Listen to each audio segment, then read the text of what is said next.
Well, hello everyone. Welcome to this new webinar. We're here with Ruby Powers from Powers Law Group. Ruby, well, she is a board certified immigration and nationality attorney. Today, we're going to talk to you a little bit about the H-1B visa program. Well, she has been certified since 2008. She founded the firm in November of 2009, and she has received plenty of mentions as an immigration lawyer. So Ruby, the word is yours. Thank you, Maria.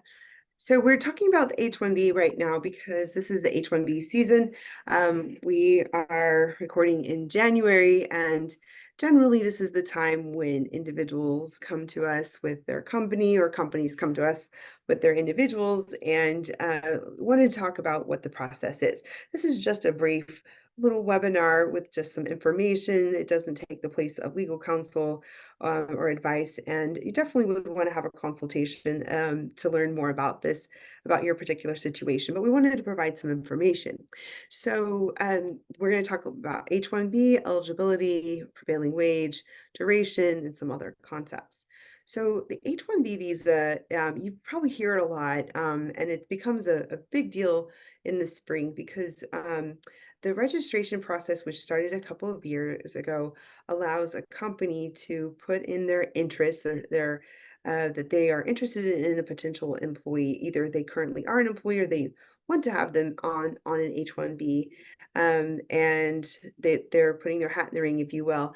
And if they're chosen under the registration, which works like a lottery process, then they would create a visa would be available for them as early as October 1st. Now, there are some things to note. There's a lot of little specific things, but we're just going to go over some of the highlights. So H-1B is a non-immigrant visa that allows U.S. employers to temporarily employ foreign workers in specialty occupations. It's important to note the specialty occupations. Generally, a bachelor's is required of these positions, or even like potentially more. And the purpose of this H-1B has been to address the shortage of skilled workers in the United States. Now, we're going to be talking specifically about H-1Bs. There's different types of H-1B2, H-1B3. What we're talking about here is the H-1B specialty occupation, and bachelor's or higher degree is a general requirement.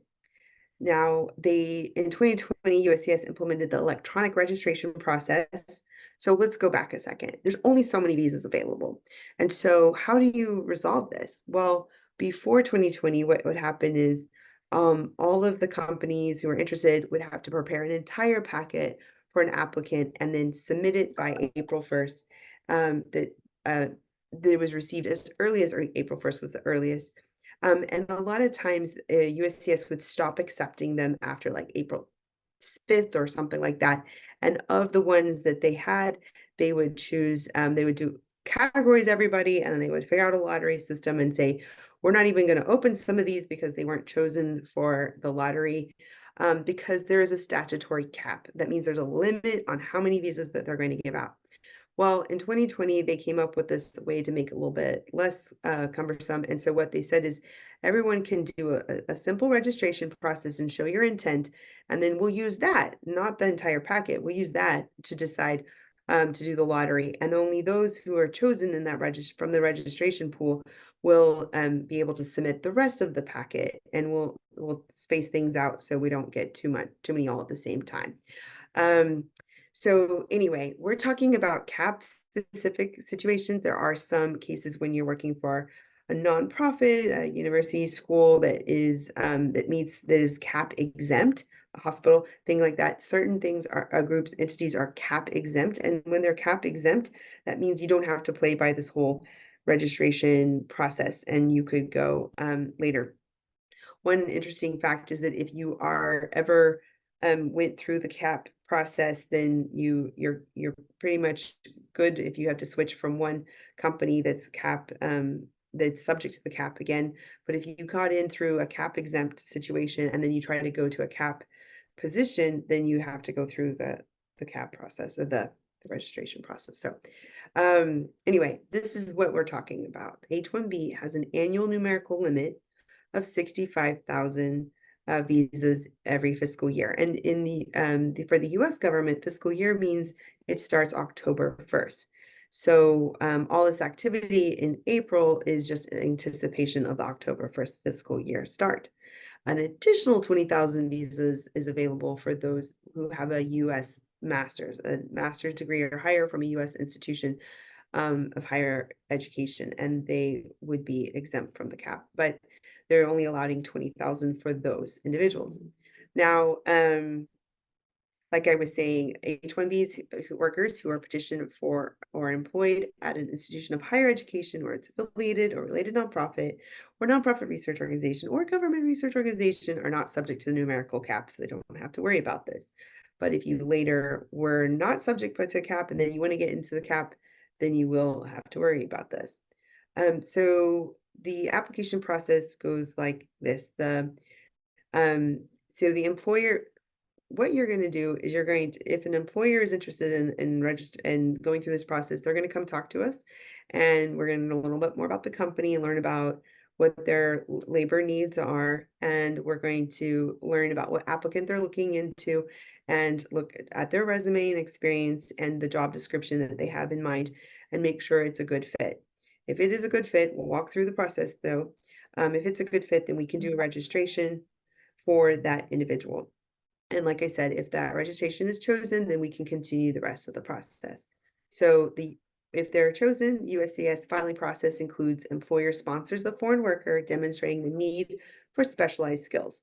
You have to show that that position that's open requires that specialized skills, and it's not, which it requires a bachelor's or above to do that position. The labor condition application, the employer files the LCA with the Department of Labor, ensuring fair wages. And then eventually we're going to be filing the form I-129. And the employer is submitting that to USCIS with our help if you hire us, and providing details that that the company and the worker qualify for that position. There's be supporting evidence, documentation. We might have to get the future employee's degree evaluated, and then the rest of the case, the process would be adjudicated.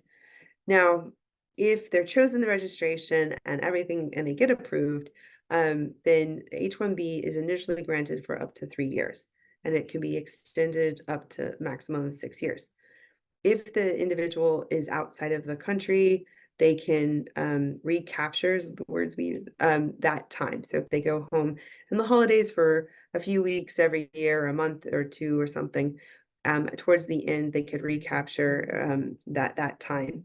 But after 6 years, the only way you can continue under the H-1B is if there's a perm process pending and certain requirements have to be met to be able to do 1-year extensions. Otherwise, you would have to move to some other types of visa, or you'd have to leave, because that 6 years only gets restarted again if you leave out the country for an entire year. So anyway, that might be too much information, but for the most part, what a lot of people do is the H-1B is a dual intent visa, which means you can have immigrant intent as well. The other things to note is that the spouse cannot work unless there's in certain limited situations with a green card pending, but for the most part, a spouse does not work on H-1B. Dependent is an H-4. So those are another thing to note. The prevailing wage requirement is important. Employers must pay the H-1B worker prevailing wage for their occupation and location. Prevailing wage is the average wage paid for a specific occupation in a particular location. There is a way to see what that list would be. So we need the employer to give us the job description and title. We do some research to figure out what that requirement would be, and with the experience and education level. And then the company needs to be prepared what that range would be, that they could pay that, but also that they can show that they can afford to pay that. Now, dependent spouses, like I said, H-4, they would be H-4, and spouses are not allowed to work, but spouses and unmarried children under 21 are allowed to accompany the H-1B individual.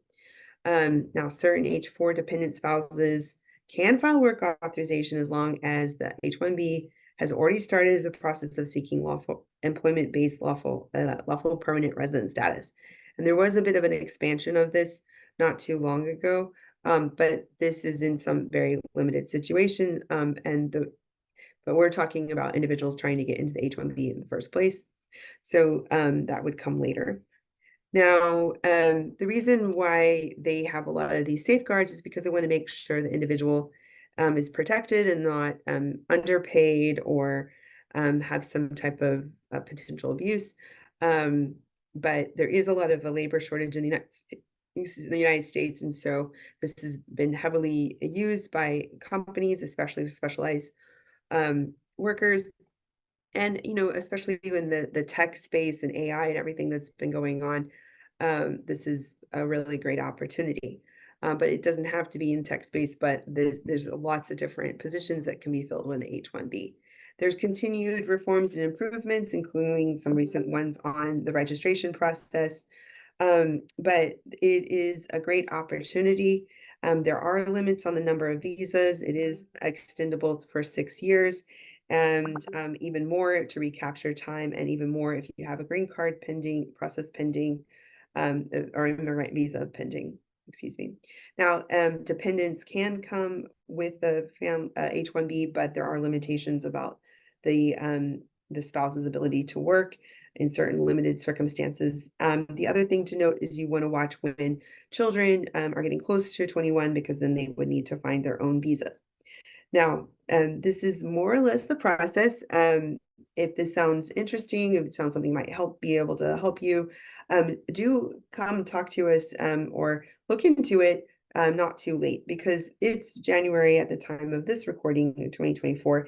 And the thing is that there does take time to do evaluation to make sure that the employee and the employer meet the qualifications, filling out deciding the job description, the title, figuring out all those details if they're not already ready, as well as the prevailing wage, making sure the company is able to pay, and then having alternatives in case the registration is not, the potential employee is not met, as well as there's some considerations with the cap gap when an individual is like graduating and being able to get all the way to October. There's some new updates there as well. So, and the other thing is when you do an evaluation of your degree, you want to make sure that you have enough time for all of that too. So don't wait till the last minute if this is something you're interested in, and we welcome having consultations. You can reach out to us at 713-589-2085. Newsletter, Twitter, Instagram, TikTok. You can find all these different places. Subscribe to our YouTube, our newsletter. Find us on rubypowerslaw.com. And so today we learned about the H-1B visa. Please feel free to share with a friend, employer, anybody else who thinks they can utilize this information.